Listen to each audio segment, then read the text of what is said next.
नमस्कार, माझा डॉक्टर कार्यक्रमात मी डॉक्टर महेश चिटणीस सर्व प्रेक्षकांचं मनपूर्वक स्वागत करतोय.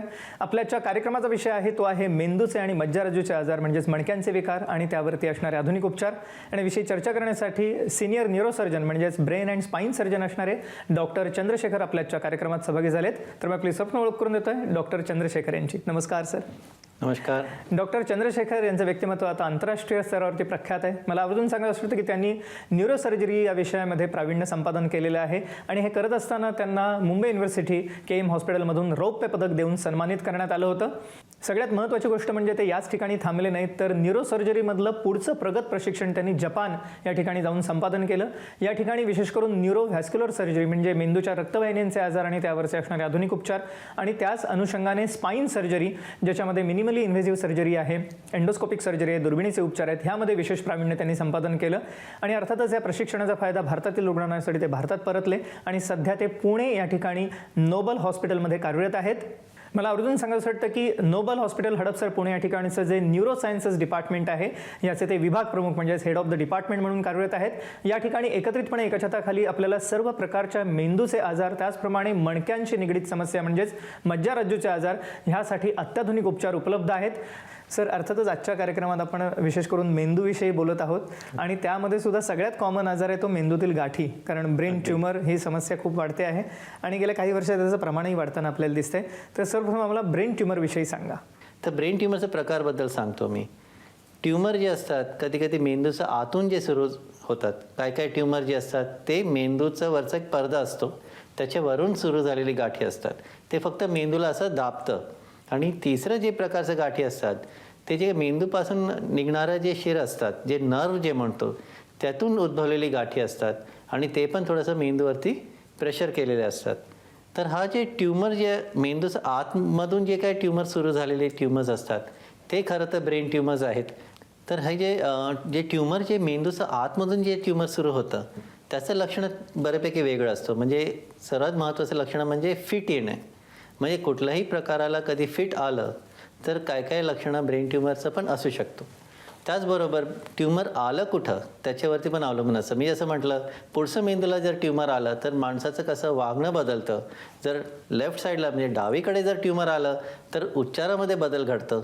उजवीकडे आलं तर कधी कधी जे काय मी म्हटलं ते फाईन कामं करण्यामध्ये थोडंसं अडथळा येतं आणि कधी कधी एका बाजूचं कमकुवतपणा येतं. आणि जर मागचं मेंदूला आलं तर आपण दिसायचं जे गोष्टी असतात त्याच्यामध्ये बदल घडतो. आणि जर लहान मेंदूमध्ये गाठी आलात, म्हणजे लहान मुलांमध्ये लहान मेंदूजवळची गाठी बऱ्यापैकी कॉमन असतात, त्यांचं लक्षण खूप वेगळं असतं. म्हणजे लहान मुलं जर म्हटलं की माझं मान खूप दुखतंय, सकाळी उठल्या उठल्या तो जर म्हटलं की माझं डोकं जड झालं आणि उलटी झालं आणि मान दुखायला लागलं, म्हणजे हा जे लक्षण असतात ते कधी कधी ब्रेन ट्यूमर्स असू शकतो. मग असं टाईममध्ये आपण लगेच डॉक्टरांना दाखवणं आणि त्याचं ट्रीटमेंट सुरू करणं अतिशय गरजेचं असतो. सर, अर्थातच या अनुषंगाने प्रेक्षकांना जाणून घेण्याची उत्सुकता आहे की असे जेव्हा रुग्ण आपल्याकडे येतात तेव्हा काय आपण निदानासाठी इन्व्हेस्टिगेशन करता आणि उपचारांची दिशा कशी ठरते आणि उपचारांमध्ये आता काय आधुनिकता आलेली आहे, काय सांगता येईल? तर सर्वात गोल्ड स्टँडर्ड जे टेस्ट असतो, म्हणजे सर्वात महत्त्वाचं जे टेस्ट असतो ते असतो MRI स्कॅन.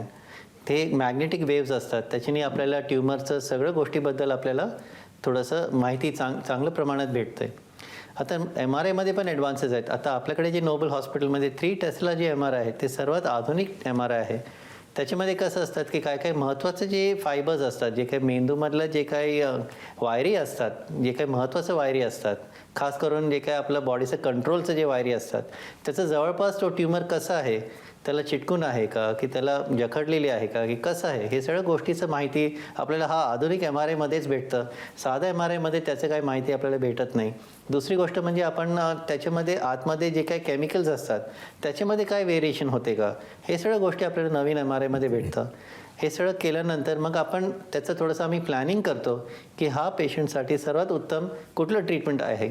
आता नोबल हॉस्पिटलमध्ये आमच्याकडे ट्यूमर बोर्ड म्हणून एक गोष्टी असतात, त्याच्यामध्ये जे काय जसं सर्जन आहेत आणि इतर जे डॉक्टर्स आहेत, आम्ही थोडंसं आपसात चर्चा करून त्याचं व्यवस्थित प्लॅनिंग करतो की नेमकं पुढचं स्टेप कसं घ्यायचं. आणि एकदा ठरलं की आता पुढं म्हणजे आपल्याला ऑपरेशनकडे जायचं तर त्याचं प्लॅनिंग केलं जातं.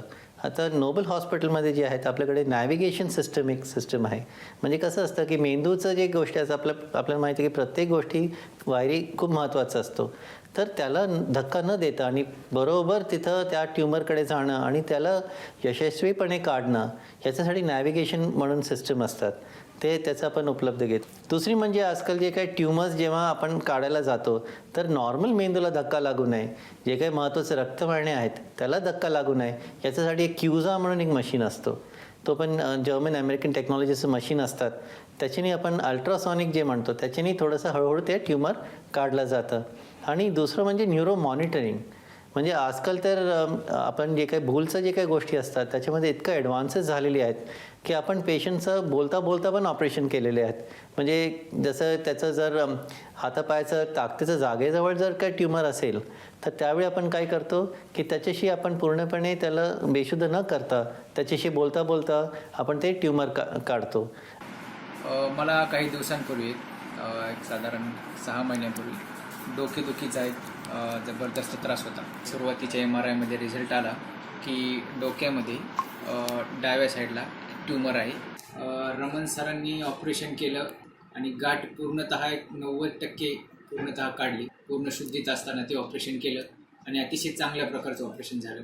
डॉक्टर रमन सरांचे आभार. धन्यवाद.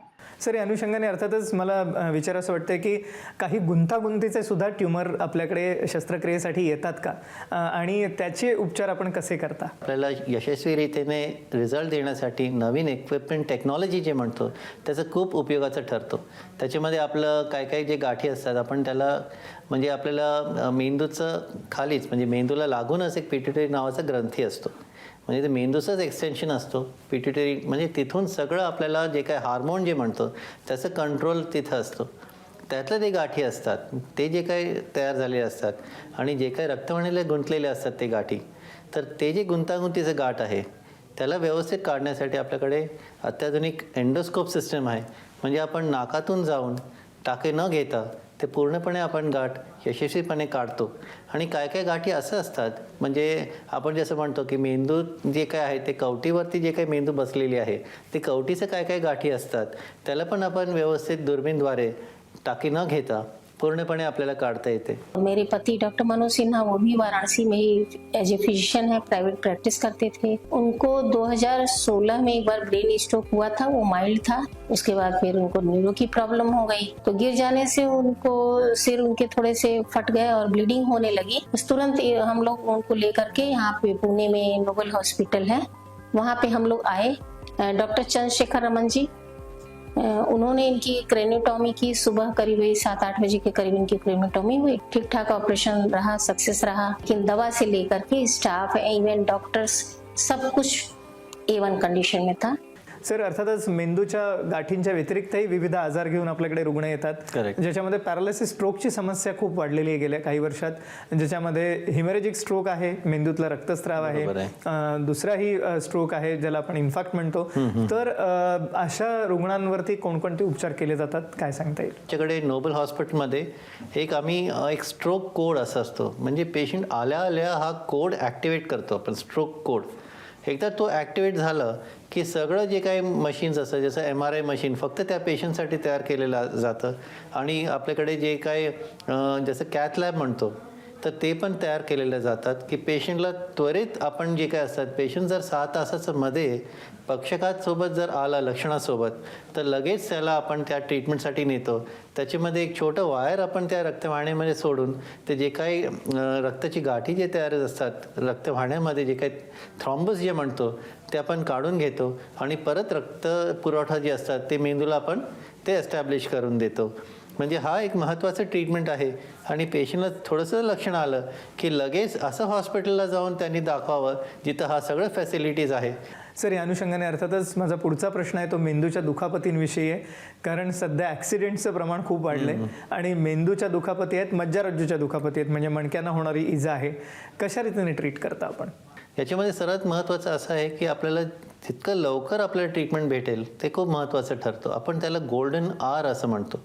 तर जे काही गोल्डन आवर म्हणजे पहिल्या तासामध्ये जर पेशंट आपल्याकडे आला आणि त्याच्यात योग्य ट्रीटमेंट जेव्हा सुरू होतं तर त्याचं जे काही रिझल्ट्स असतात ते बऱ्यापैकी आपल्याला चांगलं भेटतं. म्हणजे जे काही सेल्स असतात, जे काही परत डॅमेज जास्त वाढू नये, म्हणजे मेंदूला एकदा इजा होतं पण त्याच्या आतमध्ये जे काही प्रोसेस असतात ते चालूच असतो आणि ते काही प्रोसेसेस अजून म्हणजे त्रास देऊ नये याच्यासाठी लवकरात लवकर ट्रीटमेंट भेटणं गरजेचं आहे.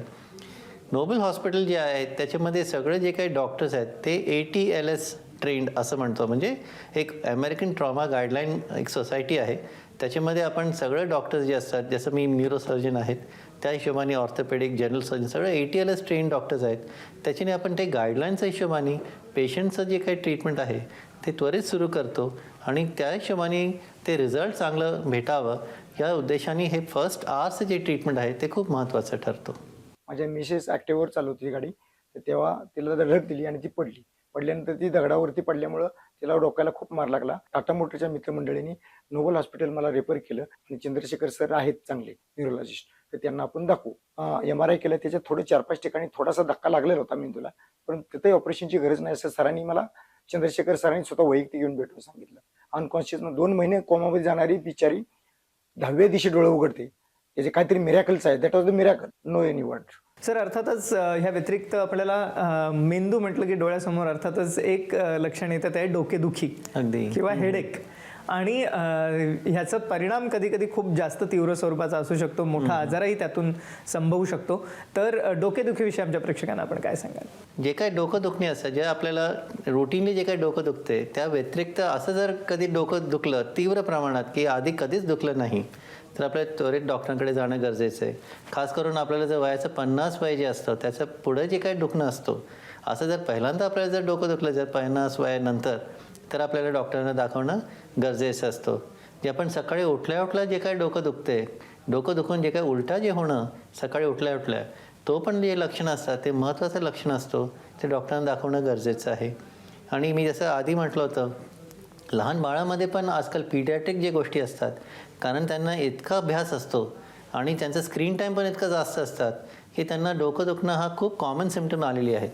त्यातल्या त्यात जर त्या बाळांना थोडं मान पण दुखायला लागलं आणि थोडंसं त्यांचं जे काही गोष्टी असतात त्याच्यामध्ये थोडंसं स्लो होऊ लागलं आणि उलट्याचं प्रमाण वाढलं की लगेच आपल्याला डॉक्टरांना दाखवणं गरजेचं आहे. काय बाळामध्ये असं असतं की हलकं डोकं दुखते पण त्यांचं बाकी जे शरीराचं क्रिया असतात ते थोडं स्लो झालेले असतात. याच्याकडे पण लक्ष देणं पालकांनी खूप गरजेचं असतं. आणि असं कधी कधी काय गोष्टी घडतात, म्हणजे आपल्याला जे काही डोकं दुखणं असतात कधी चेहऱ्यापर्यंत येतो आणि असं तीव्र चेहऱ्यामध्ये असं चमक भरती, जसं की आपण जर काय ब्रश केलं म्हणा, कुणाशी बोलतोय आपण, जर आपण जेवण केलं म्हणजे असं जर आपण चावतोय त्या बाजूनी, असं एकदम चमक भरती चेहऱ्यामध्ये, त्याला आपण न्यूरॉल्जिया पेन म्हणतो. कारण ज्यांना ते न्यूरॉल्जिया होतं त्यांना समजतं की किती तीव्र वेदना असतो. आणि प्राचीन काळामध्ये हा आजाराला सुइसाईड डिझीजसुद्धा सांगितलं गेलं आहे, एवढं तीव्र वेदना होतं न्यूरॉल्जिया पेनसाठी. तर मी असं म्हटलं, डोकं दुखणं मानेसोबत जर सुरू झाली तर डॉक्टरांना दाखवणं गरजेचं आहे. ह्या व्यतिरिक्तही विविध स्वरूपाचे रुग्ण आपल्याकडे येत असतील, तर ह्याची ट्रीटमेंट पण आपल्याकडे होते का? आपल्याकडे पेशंट्स येतात, म्हणजे पार्किन्सनसारखं पेशंट आहेत, एपिलेप्सीचे पेशंट आहेत. काही पेशंटला जसं वय होत जात असताना थोडंसं मेंदूमध्ये बदल घडतं, बिहेवियरमध्ये बदल घडतो, याचं पण पेशंट्स आहेत. आणि हे सगळ्या गोष्टीचं आपल्याकडे ट्रीटमेंट होते. आपल्याकडे तज्ज्ञ डॉक्टर आहेत आणि नवीन टेक्नॉलॉजीच्या हिशोबाने त्याला एकदम सक्सेसफुली आपण ट्रीटमेंट करतो आहे. एपिलेप्सी जर म्हटलं की जर गोळानी जर पेशंट जर नीट झालं नाही तर त्यासाठी वेगळ्या तपासणी असतात जे आपल्याकडे उपलब्ध आहेत. आणि काय पेशंटसाठी आणि काय बाळांना कधी ते ऑपरेशनचं सुद्धा गरज पडू शकते, त्या हिशोबाने पण आपल्याकडे ट्रीटमेंटचं सगळं सोयी आहे. त्याचबरोबर आपण जसं पार्किन्सन जे म्हणतो, म्हणजे जे काय आपण एका हाताचं नाही तर जसं थरकाप असतो, चालण्यामध्ये थोडंसं बॅलन्स जातो, असं पेशंट जे आहेत जर त्यांना गोळानी जर बरं झालं नाही तर त्यासाठी वेगळं ट्रीटमेंट, म्हणजे आपण डीप ब्रेन स्टिम्युलेशन हा एक वेगळ्या प्रकारचं ट्रीटमेंट असतो, ज्याच्यामध्ये आपण काय करतो की मेंदूमध्ये एक वायर सोडून एक पेसमेकरसारख्या गोष्टी असतात त्याला आपण जोडून घेतो आणि त्याच्याने ही जे काही थरकाप असतात ते बंद होऊन जातं आणि पेशंटच्या हालचाली जे असतात ते बऱ्यापैकी चांगल्या प्रमाणात होते. तर हा जे काही टेक्नॉलॉजी जे काही गोष्टीचं गरज आहे ते सगळं आपल्याकडे उपलब्ध आहे. तर काय काय मेंदूचं असं इन्फेक्शन्स असतात आणि असा आजार असतात की ते ICUचं म्हणा, नाहीतर त्यांना डॉक्टरांचं गरज आहे, हा सगळं फॅसिलिटीज आपल्याकडे उपलब्ध आहेत.